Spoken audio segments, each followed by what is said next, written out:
حسین منی وانا من الحسین حسین منی وانا من الحسین لا الہ الا حسین ہے عطا لا الہ حسین۔ بسم اللہ الرحمن الرحیم۔ گیلانی فورم یوٹیوب چینل میں خوش آمدید۔ میں ہوں آپ کا میزبان شبیر گیلانی۔ آج واقعات کربلا کے حوالے سے ایک سلسلے کا آغاز کیا جا رہا ہے۔ اللہ تعالیٰ کا احسان عظیم ہے اور ہزار ہزار شکر ہے کہ اس نے ہمیں دربار اہل بیت، آستانہ عزت پیغمبر اور کاشانہ ختم نبوت میں حاضر ہونے کی سعادت نصیب فرمائی۔ جیسا کہ نام سے بھی ظاہر ہے کہ چمنستان زہرا کے نونہالوں کی مظلومیت کی ایک پردرد داستان ہے اور اہل بیت اطہار کی بے کسی و بے بسی کا ایک پرسوز باب آل رسول اکرم علیہ السلام کی تنہائی و مظلومی کی غم کی ایک تصویر ہے اور راکب دوش مصطفیٰ کی شہادت عظمیٰ پر آنسوؤں کا ایک سمندر ہے۔ سامعین، میدان کربلا حق و باطل کے خونے مارکے کا ایک المناک نقشہ ہے اور فسق و فجور اور رشد و ہدایت کی جنگ کا ایک غمناک خاکہ۔ بی بی زینب کے جلتے ہوئے خیموں کا دھواں اور نواسہ رسول کے میدان کربلا میں دوڑنے والے گھوڑے کے قدموں کا غبار ہے۔ واقعات کربلا اور شہادت امام حسین رضی اللہ تعالی عنہ کا تاریخی پس منظر اور اس کے اسباب پر تفصیل سے اگر بیان کیا جائے تو اس کے لیے طویل وقت درکار ہے۔ تاریخ واقعات کربلا اور اسباب شہادت حضرت امام حسین علیہ السلام بیان کرنے سے ہمیں یہ معلوم ہوتا ہے کہ اس کی تاریخ، ادوار، اسباب پر نظر ڈالتے ہیں تو ہمیں بنی ہاشم اور بنی امیہ کے درمیان چمکتی ہوئی تلواروں کی جنکار اور تاریخ اسلام کے صفحات پر خون کے چھینٹوں کے سوا کچھ نظر نہیں آتا، اور ہم کبھی قرآن پاک پر حضرت عثمان غنی رضی اللہ تعالی عنہ کے خون کے دھبے دیکھتے ہیں اور کبھی کوفہ کی مسجد میں نماز پڑھتے ہوئے حضرت علی شیر خدا کی پشت پر زہر آلود خنجر پیوست ہوتا دیکھتے ہیں، اور جنگ جمل میں ایک طرف ام المومنین حضرت عائشہ صدیقہ رضی اللہ تعالی عنہ اونٹ پر سوار نظر آتی ہیں اور دوسری طرف امیر المومنین حضرت علی کے ہاتھوں میں شمشیر حیدر نظر آتی ہے، اور جنگ صفین میں ایک طرف منبع ولایت شیر خدا کو دیکھتے ہیں اور دوسری طرف کاتب وحی حضرت امیر معاویہ رضی اللہ تعالی عنہ کو، اور کبھی مجھے زہر کے اثر سے شہزادہ کونین حضرت امام حسن رضی اللہ تعالی عنہ کے جگر کے ٹکڑے کٹ کر تشت میں گرتے نظر آتے ہیں، اور کبھی کوفہ کی جامع مسجد کے مقدس منبر پر عطرت پیغمبر کو گالیوں کی آواز سنائی دیتی ہے۔ سوال یہ پیدا ہوتا ہے کہ آخر ایسا کیوں ہوتا رہا اور کس لیے ہوتا رہا، اور کیا یہ واقعات و حادثات واقعی حضرت امام حسین رضی اللہ تعالی عنہ کی شہادت کے اسباب تھے؟ ہمارے بعض مورخوں اور مصنفوں نے بنی ہاشم اور بنی امیہ کی باہمی منافرت اور خلافت اسلامیہ کے لیے اپنے آپ کو حقدار سمجھنے پر ان واقعات کو نواسہ رسول اکرم علیہ السلام کی شہادت کے اسباب بنا کر میری ذاتی رائے میں تاریخ اسلام پر ظلم کیا ہے۔ حقیقت تو یہ ہے کہ اگر یہ تمام واقعات رونما نہ بھی ہوتے، اور اگر حضرت عثمان رضی اللہ تعالی عنہ کو قرآن پاک کی تلاوت کرتے ہوئے شہید نہ بھی کیا جاتا، اور اگر جنگ صفین اور جنگ جمل نہ بھی ہوتی تو حضرت شبیر رضی اللہ تعالی عنہ کی شہادت ہو کے رہتی، اس لیے کہ جب فخر صادق سید المرسلین صلی اللہ علیہ وآلہ وسلم نے اپنی حیات طیبہ میں اپنی زبان پاک سے کئی سال پہلے ہی فرما دیا تھا کہ میرے اس بیٹے حسین کو میری ہی امت شہید کرے گی۔ اور پھر حضرت جبریل علیہ السلام نے کملی والے آقا دو عالم صلی اللہ علیہ وآلہ وسلم کو کربلا کی سرخ مٹی میں لا کر دی تھی، اور یہ ایک بوتل میں مظلوم کربلا اور آپ کے ساتھیوں کا خون بھی پیش کر دیا تھا۔ تو پھر حضرت امام حسین رضی اللہ تعالی عنہ کو اس مرتبہ شہادت پانے میں دنیا کی کوئی طاقت نہیں روک سکتی تھی۔ اور جب احادیث سے نبوی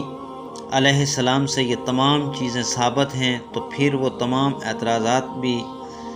رفع ہو جاتے ہیں جو بعض لوگ اپنے بغض و عناد کی بنا پر امام عالی مقام پر کر کے اپنے آپ کو درجہ شہادت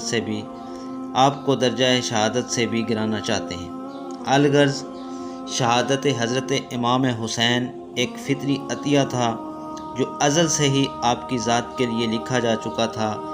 اور ہماری رائے میں تو حق و باطل کا یہ خونی معرکہ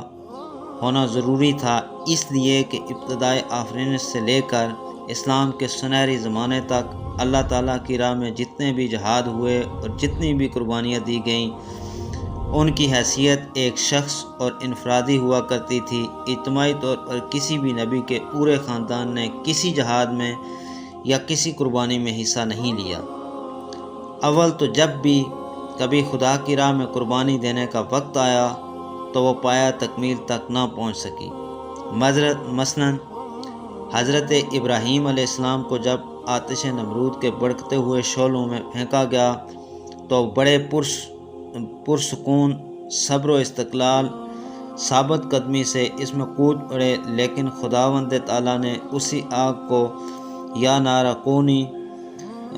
فی بردن و سلامن علی ابراہیم کی آواز دے کر ٹھنڈا کر کے آگ کے انہی شعلوں کو پھولوں کا باغ بنا دیا۔ اور پھر جب حضرت ابراہیم علیہ السلام کو اللہ کی راہ میں قربان کرنے کے لیے خلیل اللہ نے اپنے ہی ہاتھوں سے اپنے ہی لخت جگر کے نازک سے گلے پر چھری رکھی تو یہاں بھی اللہ تعالیٰ نے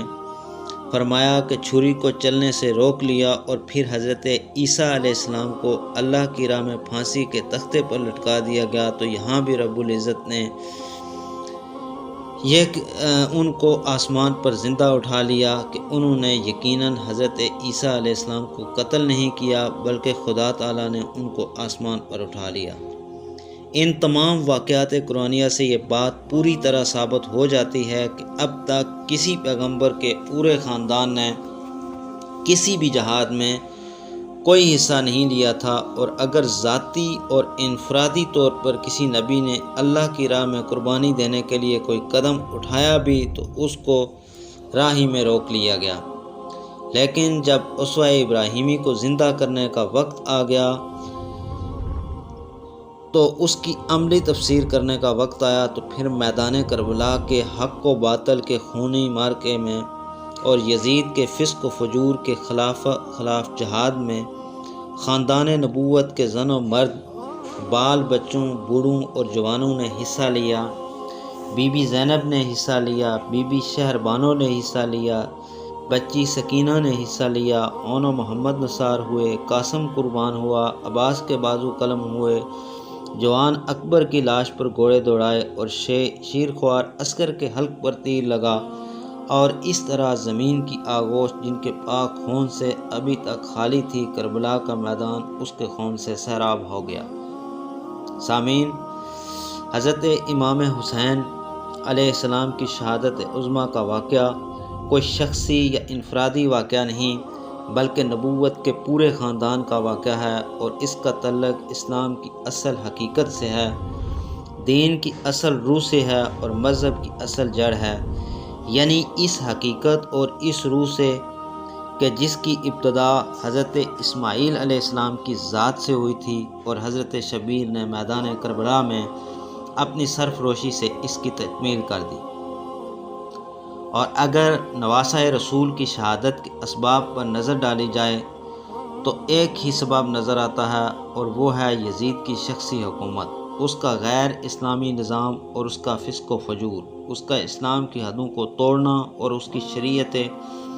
مصطفیٰ علیہ السلام سے بغاوت، اور یزید نے حکمران بننے کے بعد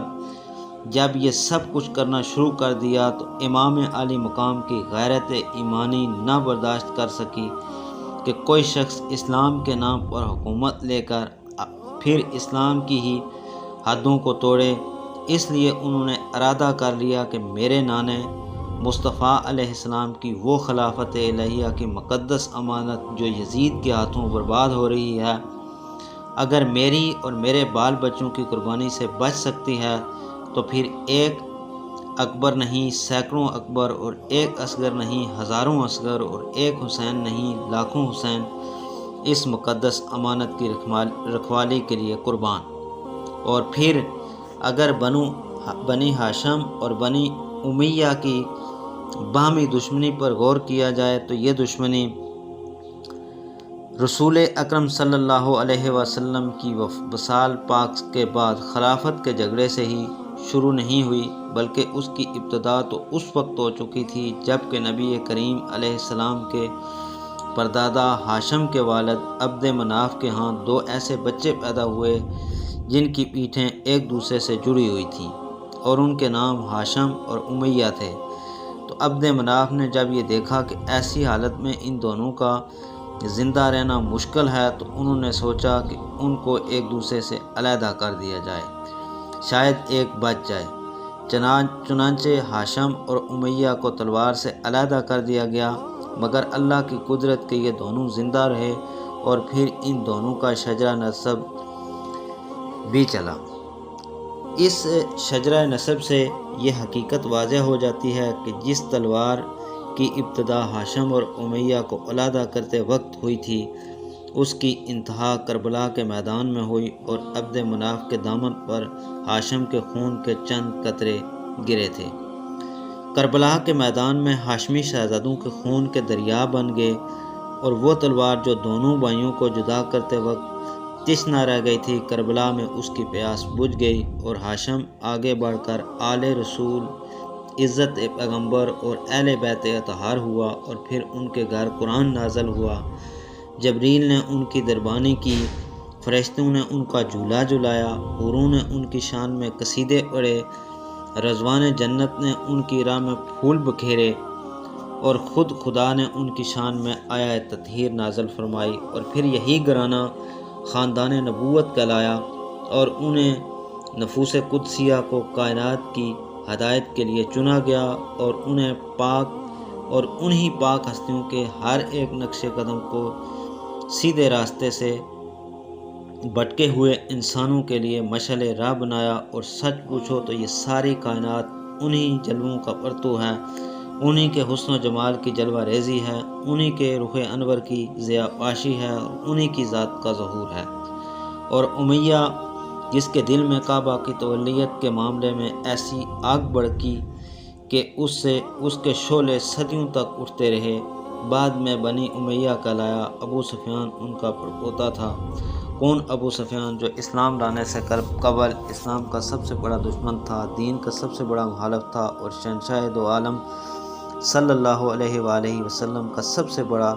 بدخواہ تھا، اور اسلام و کفر کا کوئی معرکہ ایسا نہیں تھا اور حق و باطل کی کوئی جنگ ایسی نہیں جس میں ابو سفیان نے بڑھ چڑھ کر حصہ نہ لیا ہو۔ اور پھر وہ ہندا جس نے جنگ احد میں نبی کریم علیہ السلام کے حقیقی چچا حضرت حمزہ کا کچا کلیجہ چبا کر فخر محسوس کیا تھا، اسی ابو سفیان کی بیوی تھی۔ اور